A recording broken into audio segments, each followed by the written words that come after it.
India is a great country with a very good friend of mine at the top, and he's just done a fantastic job. And I think that Pakistan and India are going to live very nicely together, right?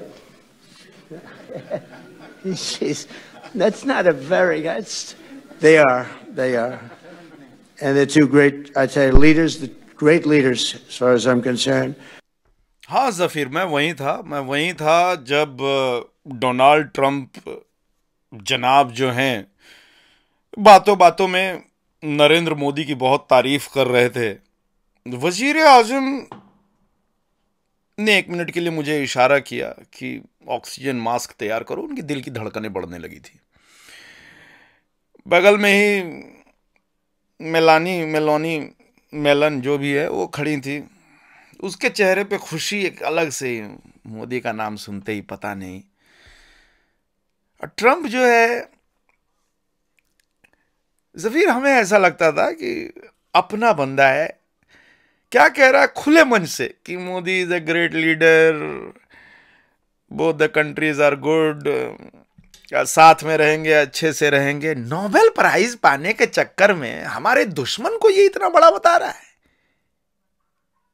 नहीं, वहां पे वजीर आजम उस समय तो मुस्कुरा दिए, लेकिन उनके बाद जो उनके गुस्से का एक कह लो कि ऐसा भूकंप आया हो जैसे उनके दिमाग में, और हर तरीके से परेशान। मतलब शेख मुनीर को भी फोन किया, मुनीर जो है खुद ही बेहोशी की हालत में। एक सोचो कि कैसे इस मुल्क के साथ में आप सोच सकते हो साथ में रहने की, जिसने अफगानिस्तान तक को अपना बना लिया है और अफगानिस्तान हमें बेल रहा है।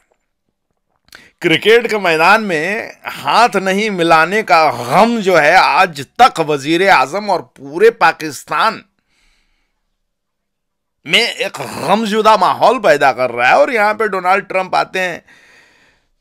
ये कोई बच्चों का खेल है कि हमारे एयरबेसेस उड़ा दिए गए, हमारे जगहों पे हमला कर दिया गया, अब हमारे सैनिकों को अफगानिस्तान के द्वारा कब्जे में ले लिया गया है।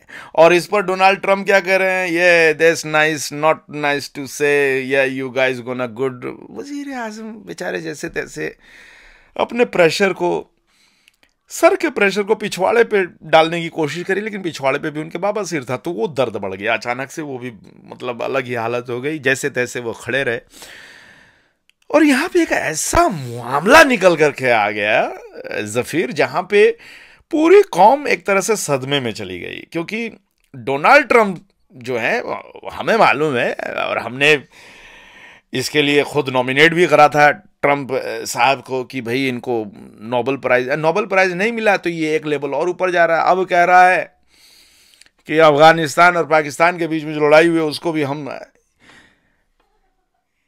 मैं कह रहा हूं वजीर आजम एक बार बात कर लो, ट्रंप से पूछो कहीं यही लड़ाइयाँ शुरू तो नहीं करवा रहा है, कहीं ट्रॉफी के चक्कर में जो है, प्राइज के चक्कर में लड़ाइयाँ शुरू करवाता, लड़ाइयाँ रुकवा रहा है, और यही चक्कर में इसको नोबेल प्राइज ना मिले तो हमारी क्यों मार रहा है। मतलब समझ रहे हो, तुम्हें चाहिए नोबेल प्राइज, जिसको मन जिसको हमला करवा दे तो फिर कहते हो हमने सीज फायर करवाया। पहले इंडिया ने पेला, अफगानिस्तान ने पेला। तो एक बहुत सी जो है गम जुदा माहौल है। जिस तरीके से हम अमेरिका को अपने ब्रदरान के तौर पे देख रहे थे, अब ऐसा लग नहीं रहा है। वजीर आजम की उम्मीदों पे हमला किया गया है और ऐसा लग रहा है कि अब बहुत ही डिफिकल्ट डिसीजन बनाने का वक्त आ चुका है। लेकिन वजीर आजम ने जैसे ही ये बात कही कि अब हम डिफिकल्ट स्टेप्स लेंगे, डिफिकल्ट डिसीजन लेंगे, तो शेख मुनीर साहब वहीं बैठे थे। उन्होंने कहा क्या लोगे, क्या करोगे, क्या है तुम्हारे दिमाग में।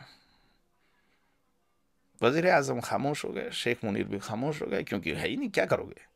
चाइना इधर से मार रहा है, अमेरिका इधर से मार रहा है। तो ये है मिला जुला करके खबर यही है कि